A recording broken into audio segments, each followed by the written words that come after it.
Hey everyone, we're going to start with 12.7, prosocial behavior. Excuse me.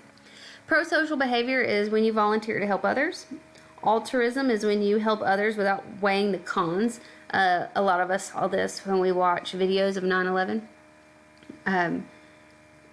The people that ran into the building to save others, even though they knew that the building was on fire. That's altruism. Empathy is when you show an understanding of how someone feels. Forming relationships. You form relationships with people you spend the most time with. So if you're in close proximity with people, people you work with, people at school, that's usually who you form relationships with. Similarity. You form relationships with people that are similar to you, usually. This is called homophily. I'm sure I mispronounced that, but whatever.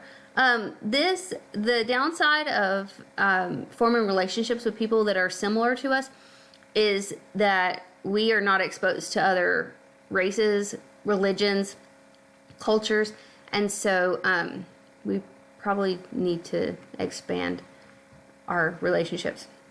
However, once we're in a relationship needs to be reciprocal, and it needs to have self-disclosure. No one wants to be friends with someone that doesn't scratch the surface. When we have a relationship with people, we like to talk about our childhood. We talk about our family, and this has to be reciprocated. So, like a back and forth, a give and take. No one wants a one-sided relationship where you're giving, and not getting anything in return. With that, we'll talk about attraction. Attraction, we are attracted to various attributes on our preferred people.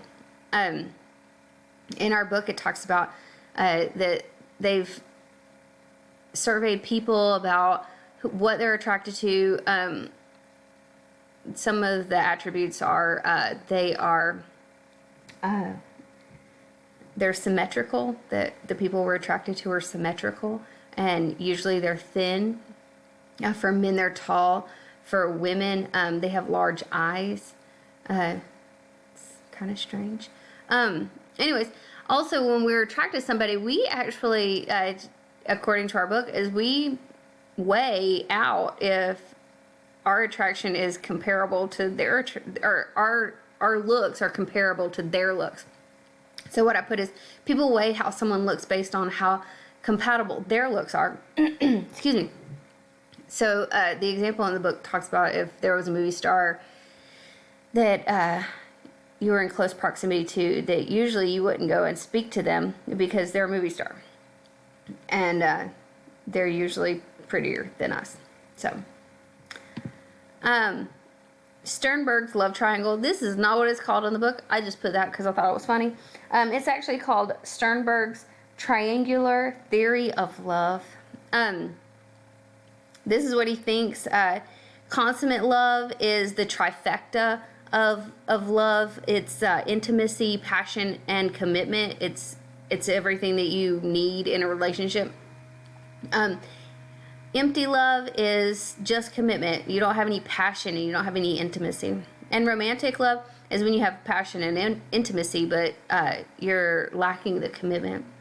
But you can see all the liking is liked to intimacy. But inside of the triangle, that's where you want to be. I mean, if that's your thing. So, social exchange theory, that asks the question, is your relationship going to last?